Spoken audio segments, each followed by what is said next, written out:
आज श्री कृष्ण जन्माष्टमी, जो भारत के समस्त त्योहारों में से एक बहुत ही स्नेह को जागृत करने वाला, श्रद्धा को जागृत करने वाला, भावना को जागृत करने वाला, हर्ष और उल्लास देने वाला त्योहार है। इस त्योहार पर सभी मनुष्य जिनकी भावना श्री कृष्ण में है, वे सवेरे से लेकर श्रद्धा पूर्वक श्री कृष्ण के विभिन्न स्वरूपों और विभिन्न उनके बाल लीलाओं, उनके द्वारा किए कर्तव्य, इन सब का चिंतन, वर्णन और आपस में लेन देन करते हैं। एक बात श्री कृष्ण के जन्म के विषय में ये है कि कोई भी व्यक्ति बचपन से ही, जन्मते ही दो ताजधारी नहीं होता,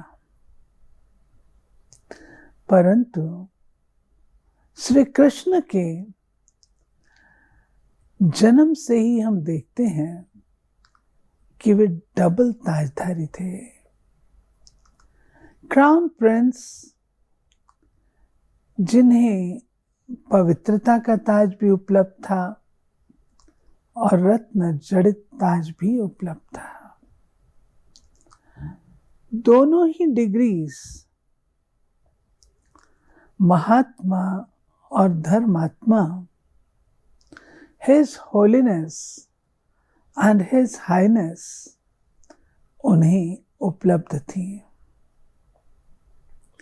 सामान्य रीति से व्यक्ति को एक ही डिग्री उपलब्ध होती है, या तो वो हाईनेस होता है या वो होलीनेस होता है। परंतु श्री कृष्ण के व्यक्तित्व के बारे में जब हम वर्णन करते हैं तो उन्हें ये दोनों ही डिग्रीज उपलब्ध थी। हिज एक्सेलेंसी, राज्याधिकार, और हिज होलीनेस, स्वराज अधिकार। अब प्रश्न उठता है, ऐसा जन्म से ही क्या था जो उन्हें जन्म से ही ऐसी डिग्रीज उपलब्ध हुई? अवश्य कुछ तो कारण रहा होगा। श्री कृष्ण के साथ श्री राधे को भी दिखाया जाता है और श्री राधे को ये कहा जाता है, हे राधे, तुमने कौन सा तप किया था जो तुम्हें श्री कृष्ण जैसा भगवान मिला? तुमने ऐसा क्या किया था? ये बात अगर श्री राधे के लिए हम कहते हैं तो श्री कृष्ण के ऊपर भी यही बात लगती है कि ऐसा क्या तप किया था इस आत्मा ने, ऐसा क्या किया था जिससे उन्हें इतना सुंदर तन भी मिला, कंचन काया, और आत्मा भी इतनी सुंदर जिसकी महिमा करते हम थकते नहीं। सर्वगुण संपन्न, 16 कला संपूर्ण, संपूर्ण निर्विकारी, मर्यादा पुरुषोत्तम, अहिंसा परमो धर्म।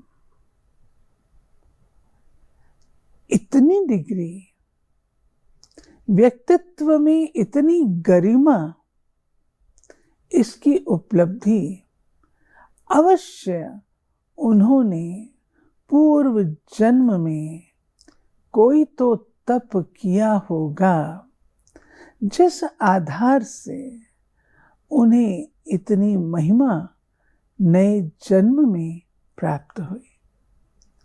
इस बात को समझने के लिए हम श्री कृष्ण के जन्म के विषय में जो बात कही जाती है उसे लेंगे। दो रूप से हम उन्हें देखते हैं।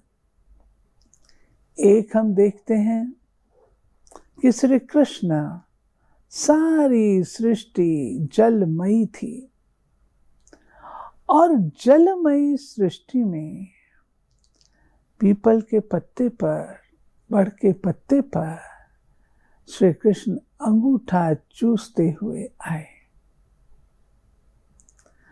अब सोचने की बात है, इसका डिटेल मैं आगे चल के दूंगी। दूसरी बात, उन्हें कारागार में जन्म लेता दिखाया गया और कहते हैं कि जन्म से पूर्व उनकी मां को श्री विष्णु जी का साक्षात्कार हुआ और वे समझ गईं कि श्री विष्णु अवतार के रूप से उनके यहाँ आने वाले हैं और श्री कृष्ण श्री विष्णु जी का, श्री नारायण का बाल रूप है। इसीलिए कहा जाता है, श्री कृष्ण गोविंद हरे मुरारी, हे नाथ नारायण वासुदेवा। वही श्री कृष्ण सो नारायण बनते हैं। श्री नारायण उनका राज गद्दी पर बैठने पर नाम है और श्री कृष्ण उनका बाल नाम है। अब गौर करेंगे, श्री कृष्ण की मां और पिता कारागार में थे और कारागार में कई तालों के बीच में। अब आप सोच सकते हैं, श्री कृष्ण का जन्म हुआ और पिता उन्हें टोकरी में रखकर यमुना पार कर ले गए और कहते हैं उस समय बहुत यमुना चढ़ी हुई थी, वर्षा थी, बिजली कड़क रही थी, परंतु शेषनाग ने छत्र छाया बनकर के उस बच्चे की रक्षा की और उसे उसके स्थान पर पहुंचाया। उनके पिता सुरक्षित रूप से ले गए। शेषनाग जिनके कई मुख दिखाते हैं, वे छत्र छाया बन गए। ये सब बातें सुनने में बहुत प्यारी लगती हैं, रोचक लगती हैं, लेकिन प्यारे भाई और बहनों, आज की डेट में इन बातों को यथार्थ रूप से समझना अनिवार्य हो गया है। क्या ऐसा क्राउन प्रिंस जो नई दैवी सृष्टि की स्थापना के निमित्त हो, उसका जन्म एक साधारण, वो भी कारागार में, वो देवता भगवान की संज्ञा हम उन्हें दे देते हैं। क्या भगवान एक कंस के अंदर होंगे? क्या भगवान 7 तालों में होंगे? सोचने की बात है। इसके पीछे आध्यात्मिक रहस्य है, और वो ये कि जब श्री कृष्ण का जन्म होता है तब इस विराट सृष्टि से जो हम सर्व आत्माएं 5 विकारों के बंधन में होती हैं, काम, क्रोध, लोभ, मोह, अहंकार, और उसके साथ साथ आलस्य, ईर्ष्या, द्वेष, वैमनस्य, घृणा, इसमें जकड़ी हुई होती है। ये ताले हमारे खुद के लगे हुए होते हैं जो हमें दैवी संपदा को अपनाने नहीं देते। सोचिए, इतनी महान हस्ती क्या इस प्रकार कारागार में होगी? कदापि नहीं। परंतु जब सारा विश्व इसमें जकड़ा हुआ है, हम सब कारागार में हैं, इन 5 विकारों की जेल में हैं। जब श्री कृष्ण का जन्म होता है तो ये सारे के सारे विकार नष्ट हो जाते हैं। कोई जादू मंत्र से नष्ट नहीं होते, कोई चमत्कार से नष्ट नहीं होते। इस विषय को मैं थोड़ी देर में लूंगी, परंतु ये प्रदर्शित करता है यमुना नदी का चढ़ना, जल का चढ़ना, और साथ ही साथ मूसलाधार वर्षा, शेषनाग का बच्चे को सुरक्षित करना, इसके पीछे भी आध्यात्मिक रहस्य है। और वो ये है कि परमात्मा पिता हम आत्माओं को कहते हैं, ये काम, क्रोध, लोभ, मोह, अहंकार को जीतो। जब हम इन्हें जीतते हैं, काम को शुद्ध प्रेम से, क्रोध को शांति से, लोभ को संतोष से, मोह को शुद्ध स्नेह से, अहंकार को निर्माणता से, जब हम यूं जीतते हैं तो यही विकार परिवर्तन हो जाते हैं, जीवन से खत्म हो जाते हैं, और छत्र छाया के रूप से ये गुण हमारी रक्षा करते हैं, और रक्षा करके हमें हमारे गंतव्य पर पहुंचाते हैं। और वो गंतव्य है वैकुंठ, स्वर्ग, हेवन, जिसे कहा जाता है क्षीर सागर, जिसे कहा जाता है अल्लाह का बगीचा, जहां हर प्रकार की सुंदरता है, प्राकृतिक भी और उसके साथ साथ शारीरिक भी, आत्मा की भी, संबंधों की भी, और उसका आधार है पवित्रता। इसलिए पवित्रतम श्री कृष्ण, उन्हें हम भिन्न भिन्न रूपों से, उनका एक नाम है मदन मोहन, अर्थात काम को नष्ट करने वाला। नामों में अगर हम जाएंगे तो बहुत लंबा विस्तार हो जाएगा, परंतु जिन्होंने अपने जीवन में इन सब विकारों को जीता हुआ था, और जब भक्तजन आज के दिन व्रत रखते हैं तो प्रायः किसी का जन्मदिन होता है तो हम व्यंजन तैयार करते हैं, एक दूसरे को व्यंजन स्वीकार कराते हैं, क्या कारण श्री कृष्ण जन्माष्टमी पर सारा दिन हम उपवास रखते हैं, व्रत रखते हैं, और रात के 12 बजे हम अपना व्रत तोड़ते हैं जब श्री कृष्ण का जन्म होता है। इसके पीछे भी आध्यात्मिक रहस्य है, और वो ये कि श्री कृष्ण का जन्म ऐसे साधारण रीति से नहीं होता।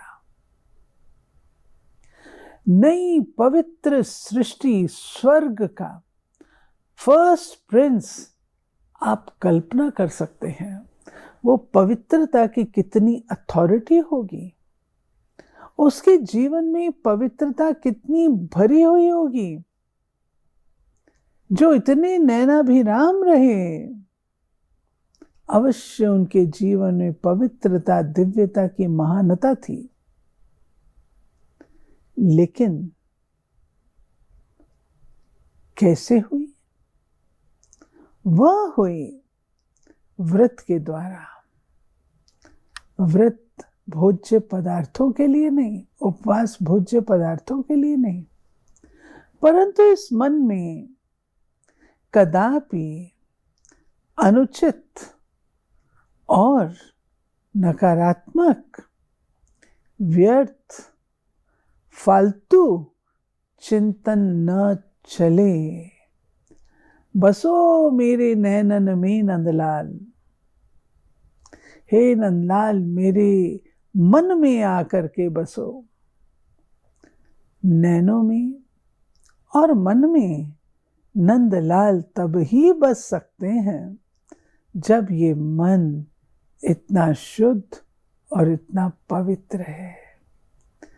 आज जहां हम मूर्ति की स्थापना करते हैं, कितनी स्वच्छता रखते हैं, कितना शुद्ध बनाते हैं। ऐसे ही परमात्मा पिता हम आत्माओं को कहते हैं कि भोज्य पदार्थों का व्रत न रखो, मन को शुद्ध रखो, मन को निर्मल करो, मन को पवित्र बनाओ, तब इस मन में मोहन श्री कृष्ण बस सकता है। अन्यथा गाते रहेंगे और श्री कृष्ण को ये मन पसंद नहीं आएगा। उसको मोहने के लिए अपने मन को बहुत शुद्ध बनाकर हमें रखना होगा। यह व्रत लेना है। जब हम ये व्रत लेते हैं, तब श्री कृष्ण और एक का व्रत लेना नहीं, परंतु समस्त सृष्टि, समस्त प्राणी जन जब अपने जीवन में इस व्रत की धारणा करते हैं, वायुमंडल को पवित्र बनाते हैं अपने वाइब्रेशन से, वातावरण का शुद्धिकरण करते हैं अपने वाइब्रेशन से, तब उस पवित्र सृष्टि पर श्री कृष्ण का जन्म होता है और ताले टूटते हैं, अर्थात आत्मा विकारों के बंधन से मुक्त हो जाती है, निर्बंधन हो जाती है और वो आत्मा सतो प्रधान बन जाती है। सतो प्रधान आत्मा इस सृष्टि पर अवतरित हो, वातावरण भी तो सतो प्रधान चाहिए। ये सतो प्रधानता योग और ज्ञान के आधार से आती है। श्री कृष्ण को योगी राज कहा गया। उन्होंने अपने जीवन काल में तो योग किया नहीं, योग सिखाया नहीं, परंतु अपने पूर्व जन्म में उन्होंने परमात्मा से योग युक्त होकर, अगर श्री कृष्ण ऐसे बने, इतने महिमावान बने, तो अवश्य किसी ने तो बनाया, स्वतः तो नहीं। वो किसने बनाया? वो निराकार परमात्मा ज्योतिर्मय बिंदु शिव ने। शिव को त्रिमूर्ति कहते हैं, त्रिदेव रचयिता हैं, ब्रह्मा, विष्णु और शंकर। ब्रह्मा के द्वारा नई दैवी सृष्टि की स्थापना, विष्णु जी के द्वारा पालना और शंकर जी के द्वारा विनाश। ये आत्मा श्री कृष्ण की अपने पूर्व जन्म में ब्रह्मा के रूप से थी, जिन्होंने ये तप किया, जिन्होंने ये योग सीखा, परमात्मा से बुद्धि को योग युक्त किया, और तब दक्ष प्रजापिता ब्रह्मा ने जो यज्ञ रचा, उससे देवता पैदा हुए, वृद्धि को प्राप्त हुए। इस प्रकार नई दैवी सृष्टि का आरंभ होता है। इसी की यादगार में आज पता नहीं ऐसे करते हैं या नहीं, लेकिन हमारे बचपन में हमने देखा कि श्री कृष्ण का जन्म, छोटी सी तस्वीर, ऐसा फल जिसके 3 हिस्से होते हों, उसमें उनकी छोटी सी तस्वीर रख करके मनाया जाता है। और साथ ही साथ श्री कृष्ण को हम पीपल के पत्ते पर दिखाते हैं। पीपल का पत्ता या जलमयी सृष्टि एक बात का प्रतीक है। सारी आत्माएं जब वापस अपने घर परम धाम को लौटती हैं, अव्यक्त देश को लौटती हैं, और इस पुरानी सृष्टि का महापरिवर्तन होता है। प्रलय नहीं होती, परंतु महापरिवर्तन होता है। प्रकृति में हलचल होती है, प्रकृति भी सतो प्रधान बनती है तमो प्रधान से, और सतो प्रधान बनाने के निमित्त हम आत्माएं ही होती हैं। और इसीलिए कहते हैं कि जब श्री कृष्ण का जन्म हुआ तो शंकर जी उनके दर्शन करने को आते हैं। अब इसके पीछे रहस्य है। शंकर जी दर्शन करने को आते, अर्थात जो विनाश हो रहा होता है, महापरिवर्तन हो रहा होता है, वो अपने अंतिम चरणों पर होता है, और शंकर जी विदा लेके वापस लौटते हैं। कहते हैं कि श्री कृष्ण डर जाते हैं। वास्तव में डरते नहीं, लेकिन भावार्थ ये है कि पुरानी आसुरी सृष्टि और एकदम नई दैवी सृष्टि दोनों विपरीत होती है। वो पाठ खत्म होता है विनाश का, और नई सृष्टि का आरंभ होता है। इसीलिए उन्हें पत्ते के ऊपर अंगूठा चूसते हुए दिखाते हैं। फिर श्री कृष्ण को हम देखते हैं कि माताएं झूले में झुलाती हैं। अब सोचने की बात है कि हम उन्हें झूले में झुला के खुश होते हैं, लेकिन क्या हम सदा उन्हें अपने मन मंदिर में नहीं बसा सकते? श्री कृष्ण आज की डेट में अगर श्री कृष्ण इस धरती पर आ जाएं तो क्या देखेंगे? क्या वो प्रसन्न होंगे?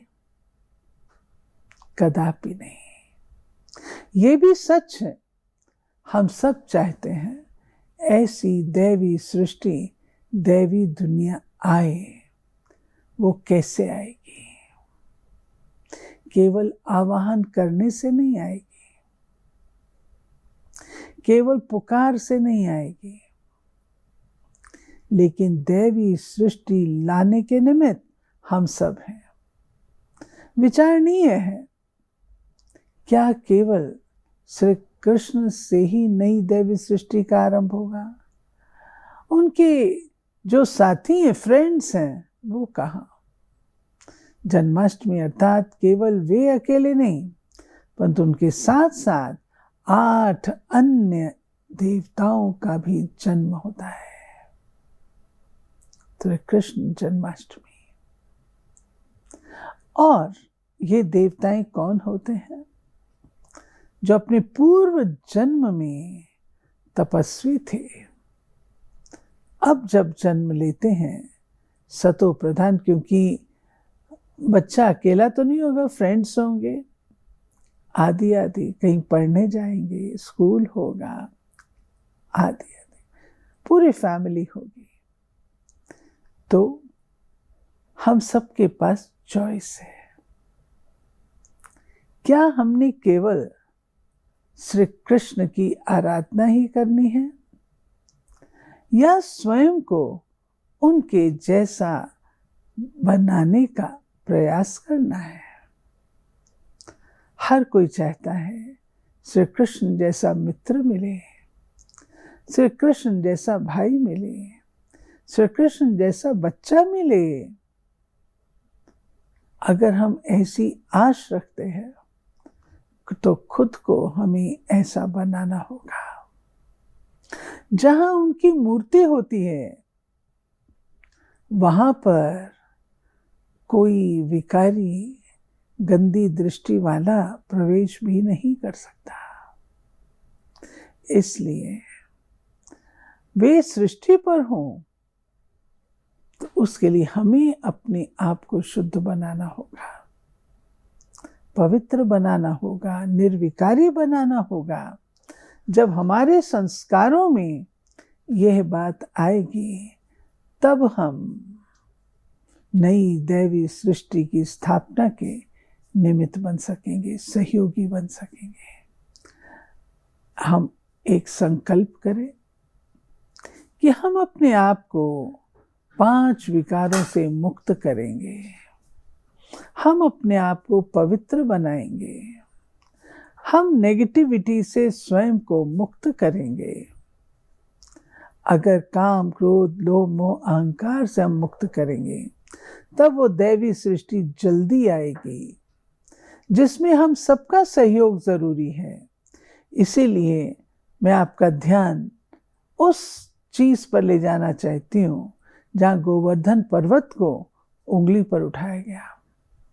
सोचने की बात है, इतना बड़ा पर्वत एक उंगली पर नहीं उठ सकता, लेकिन उंगली में 3 निशान हैं, मन, वचन, कर्म, तन, मन, धन, संकल्प, समय, सबके द्वारा हमें सहयोगी बनना है परमात्मा के कार्य में, नई दैवी सृष्टि लाने के कार्य में।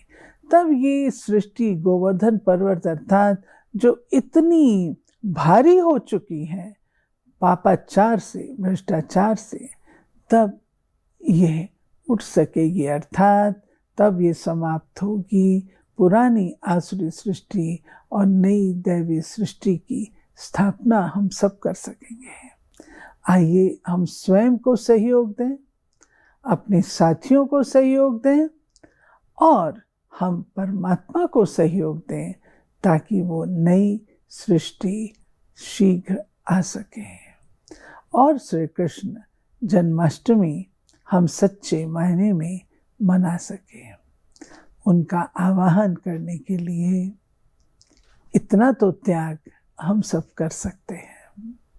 श्री कृष्ण जन्माष्टमी की बहुत बहुत मुबारक और बधाई। ओम शांति।